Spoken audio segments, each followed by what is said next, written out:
Yes, it's a letter that I suppose was inevitable from the reports that we were seeing yesterday and the knowledge that Nadhim Zahawi, along with other cabinet ministers, went in private to the Prime Minister, telling him that the jig is up, basically, that he should go with dignity. And now these people who were saying this in private yesterday are starting to say so in public today. I think it's really interesting that in Nadhim Zahawi's letter to the Prime Minister, he's trying to sort of build an off-ramp for the Prime Minister, listing the Prime Minister's successes. He says that no one will forget getting Brexit done, how the country was steered through COVID, the support for Ukraine, and indeed, perhaps most importantly, keeping a dangerous anti-Semite out of number 10. Nadhim Zahawi's words there. Perhaps Boris Johnson will be best remembered for the crushing defeat of Corbynism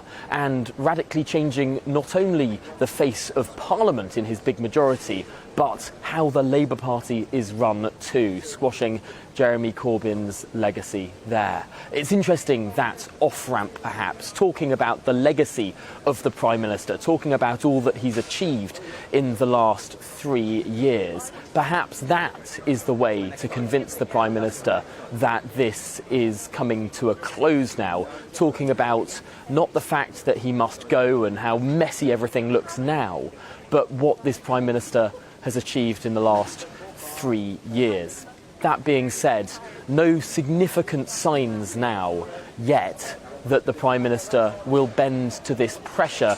The Prime Minister still, as things stand, sticking to that principle that he wants to see the parliamentary party vote, a vote which can't take place until early next week before he moves. It doesn't look like the Prime Minister wants to be forced out. He wants to go down fighting.